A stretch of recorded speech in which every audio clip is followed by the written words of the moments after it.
The 805 Focus is brought to you in part by Nonprofit Connect. Nonprofit Connect provides superior leadership tools and resources so nonprofit leaders and board members can make valuable decisions to move their organization forward to a sustainable and vibrant future. More information on services online at nonprofitconnect.org.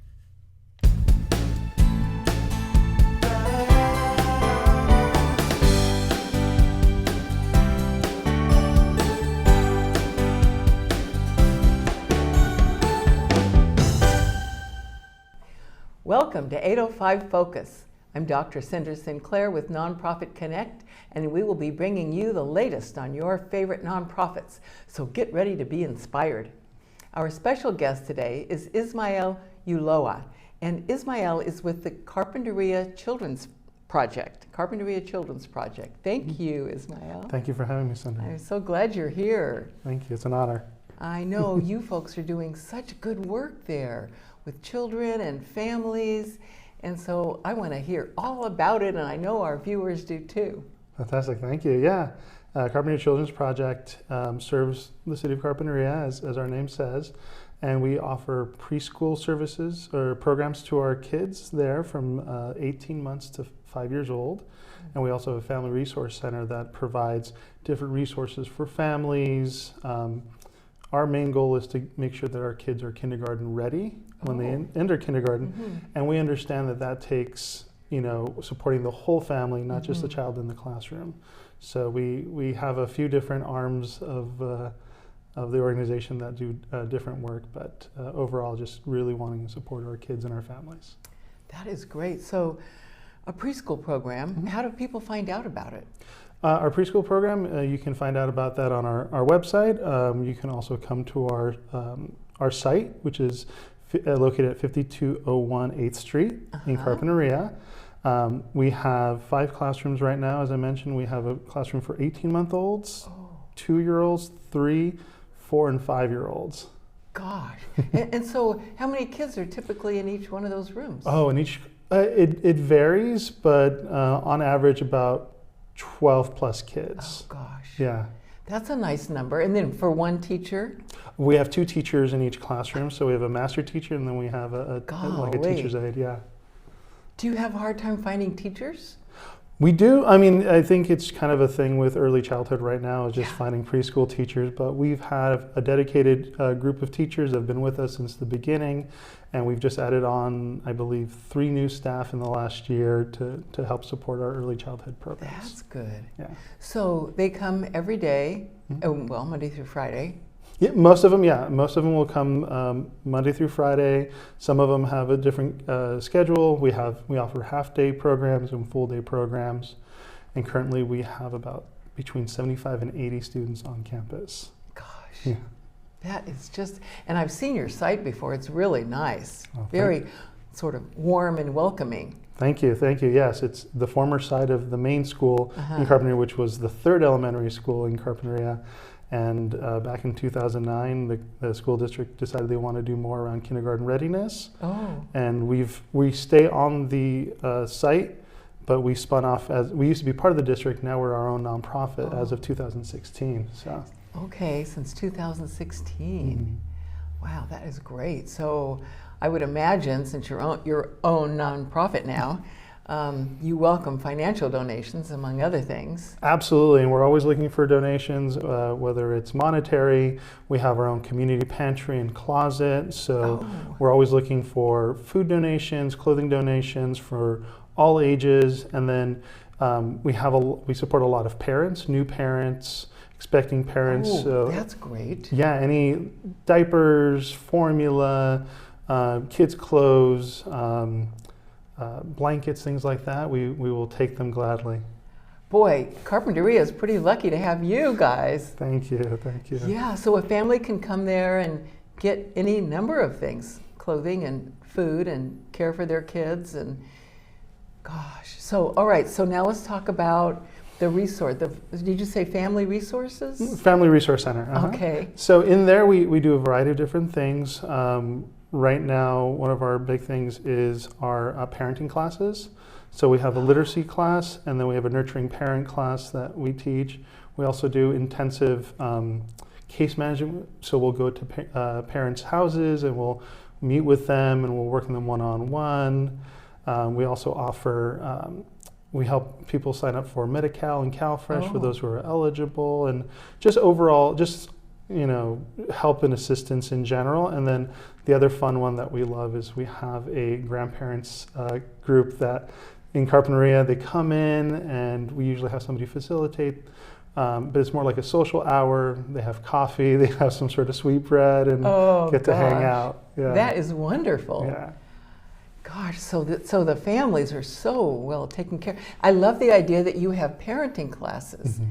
What do they say? Parenting is the only thing that doesn't come with an owner's manual or something, or operation manual? Exactly. Yeah, so the parenting classes, we really try to come from an evidence-based platform, use evidence-based curriculum to be able to support the families. And it's not, you know, we try to be very supportive in the way that we teach it and the way that the curriculum is laid out. It's not like, oh, you're doing this wrong. It's like, hey, here are some things to make it a better experience for both of you. Yeah. That is great. So how many parents typically participate in your classes? It depends. We keep it relatively small, so it can be anywhere. I think the smallest we've had in the last year was probably about 7, and we've had as many as, I believe, 11 parents come in. And the fun thing is, now that we're kind of getting out of the pandemic, people are getting more comfortable, but we're also seeing not just the moms come, we're seeing the dads, so we're seeing couples show up. Oh, yeah. That is wonderful. Yeah, no, it's great, and because one of our first classes after the pandemic, it was all moms, and the dads showed up at the celebration and they got really into it, and so now the word is spreading. Oh, good. So for a parent to come there, do they have to have a child in the preschool program, or can any parent come? Oh no, for our Family Resource Center, it's open to the entire community. Okay. They can give me a call or call our general line and be able to get connected for an appointment. They can work with any of our FRC staff. We're open to supporting, and we're doing a lot more work around adverse childhood experiences. Oh, so that's good. Yeah, so we're trying to support. So we're working with the local clinics, a lot of our our mental health providers in the area, to get them referred, to get them seen, but also we're doing a bunch of fun things like family strengthening field trips. So we're able to pay for lunch, transportation, and take them to the Moxie Museum, the Ventura Aquatic Center, Golf and Stuff. So we're very lucky in the support that we get fiscally from our funders, our foundations, want to support this work, and again, the evidence is there that say that being able to create these times to spend together really help.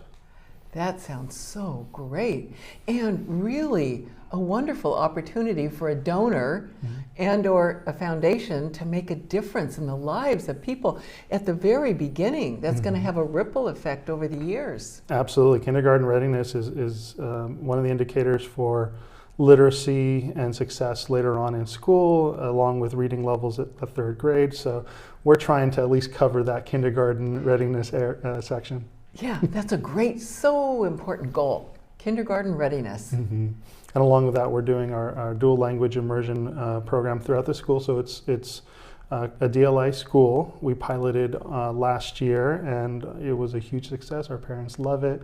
Our kids are learning English and Spanish at the exact same time. Oh, man. And the local elementary schools, Catalino and Liso, have DLI programs as well.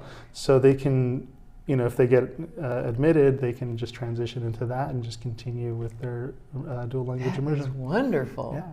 So how does that work? They come in, and how does the teacher know when to speak which language? And well, there's training that I have not taken, so I'm not going to pretend I did.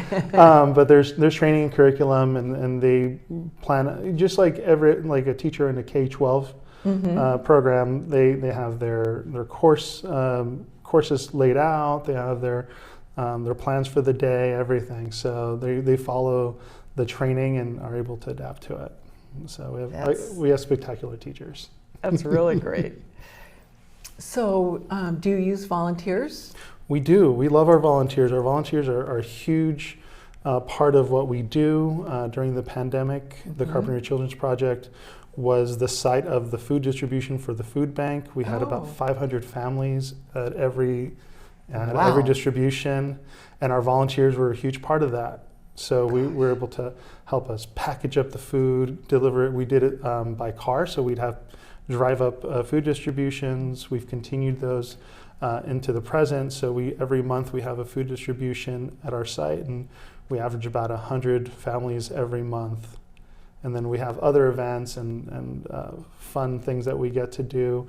We actually had some volunteers yesterday, in fact, from Kate School. Oh. And so they came in and they helped set up the lending library for the kids for the different classrooms. They helped us out with a little bit of gardening. Oh, nice. Yeah, no, so we have fun. Right before the holidays, we had Crane School come as well, and they did some projects with the kids. They did some free play, so it was a lot of fun. Gosh, sounds like there's a lot of happening stuff around there. There is, yeah, and we also put on free community events every year. So we'll do one for children's literacy. In the spring. We'll do a posada, community posada, during the holidays. So in December typically. They're all free. We'll have food, we'll have entertainment, live music, and just things for the kids and the families to do. Sounds great. Yeah. So what about collaboration? I would imagine you collaborate with all kinds of organizations and schools. And Absolutely. Our biggest partner is the Carpinteria Unified School District. Again, we were originally part of them, and our collaborations continued. We connect on everything from the transition from preschool to kindergarten. They help us advertise and get the word out on different projects that we have going on. It's fantastic. And then, of course, all the different nonprofits in the area, Girls Inc., the Boys and Girls Club, Mental Wellness Center, Hospice of Santa Barbara, CALM, Family Service Agency. we have quite a few partners that we connect with and we do different things with. Locally, there's also the Linda Fairley Carpinteria Arts Center. Yes. And so we've been collaborating a lot more. We'll host some of our events over there. Oh, that's nice. They'll come to some of our events and do art projects with our participants. So, yeah, no, it's fantastic. And then the city, of course, which is fabulous. We work with their administration, and we also work with their public library. So one of the parenting group classes that we had spawned a book club. Oh. And so the library asked if they could host it, and so now the parents that were in our parenting group are now in this book club. That is so great. Wow, what a rich, wonderful, caring place you've created there. Thank you. Yeah, Carpinteria is a small community. The impacts are, I think are seen and felt a little bit more just because it's such a smaller town. But they're very strong, they're very community oriented, and so trying to bring whatever resources we can to that community to really support it is one of our number one goals. So what if somebody's watching this and they say, oh gosh, that sounds so great. I want to know what do they need the most? How can I help? What would you say to somebody like that? Oh my gosh, one, we'd be very grateful. We're very grateful to all our donations and our help. But yeah, I mean, they can always sit down with me and we can see what we're looking for. As I mentioned, we are looking for food donations, clothing donations, and just volunteers, just folks that just want to help around. We've had volunteers build furniture for our kids. We have these little playhouses that were donated. That's cool. Even just helping out, again, around helping with some of the gardening, or just even helping out with administrative tasks. We have some folks that come in and will help us out with some of our just more mundane projects, but they seem to have fun with it. So a person that is interested in what's going on, they could get on your website. They could find out how to be a volunteer or how to contact you or someone else to ask whatever questions they might have. They could find out how to donate food, clothing, and how to make a financial donation. Absolutely, yes. I bet you need that. Yes, we do. We're a small nonprofit, fairly new, and so every dollar we try to stretch as much as possible, but donations are always welcome and very appreciated because they do make such a large impact on our students and their families. I can see that. Gosh. So I bet you have a story or two that you could share with us. Oh my gosh, definitely. So we can talk about some of what's been going on with the pandemic and just kind of housing issues, but we've been able to support. We recently had a family when I started working there about 1.5 years ago that was facing homelessness. Oh golly. Yeah. A family. A family, unfortunately. It was a family of 3, basically sleeping in their car. And with support from the Family Resource Center at CCP, but also community members, we were able to get them hotel stay. We were able to get them, find them a place to live, and be able to help with like rental assistance. And so they're thriving now, and we keep in touch with them just to see if there's anything else we can do. So that's one of our nice successes. That is great. And so are they actually living in Carpinteria now? They had to locate outside of the area, unfortunately, but we were able to get them somewhere where they're more stable. Sure. Kids can continue to go to school. That is great. What a great service you did for them. Thank you. Yeah, and for the community. And it's all due to those collaborations. If we don't find out, from the school district, or somebody doesn't refer them over to us, the public clinic also refers over to us. If we don't have those partnerships, then it's harder to connect with these folks. Even though Carp is a very small town, there's some things that are still kind of unknown. So just to be able to connect to those folks is great. So, and I would imagine, you mentioned health clinic, I would imagine if you see a child or a family member and you think, I wonder if they've been to see the doctor, you could, because of that collaboration, you could put that together. Oh, absolutely, yeah. We work with the local pediatrician in Carpinteria, and so we're able to refer over. We also do dental screenings for our kids, and so we have a recently retired dentist in the community who offers his time for free and does dental screenings for our kids, and we're able to refer them to local dentists to make sure that if there are any big issues, we can help them out, but we also support them by getting them toothbrushes and books on how to, why the importance of brushing your teeth and dental health. Well, good. Wow, you got it all going on over there. We try. It's again, being able to support kindergarten readiness means supporting the whole family, and every family comes with its own set of unique challenges and needs. So we try to address that. Isn't that the truth? Yeah. So we have a couple minutes left. Is there anything else you'd like our viewers to know about the Carpinteria Children's Project? Absolutely. Again, just because we're situated in Carpinteria and we do support the Carpinteria community doesn't mean we can't support folks outside of that as well. So we have some families that live in Ventura County, come up to Santa Barbara to work and somehow find out about us, and we're able to support them as well and just get them connected. Wow, that's great. So a person could live outside of even Santa Barbara County and... Potentially, yeah, exactly. And again, we have some of those families that's a reality for. So the parenting class, does it happen, how many times a week does that happen? So the parenting class we try to make that happen weekly, and so depending on the curriculum for that particular class, it can be a 6 or a 10-week course. Oh, okay. So someone like from Ventura County or somewhere else could come and participate in that parenting class as well? Yeah, if they're interested, it's something they want to do, and they can connect with us, and we can sign them up, absolutely. Great. Wonderful. Well, thank you so much for being with us and telling us your inspiring story, and also for all the great work you're doing in the community. Thank you, Cynder, and thank you for giving us a chance to let the community know what we're doing. Yes. And thank you for joining us on 805 Focus, and we'll see you next time.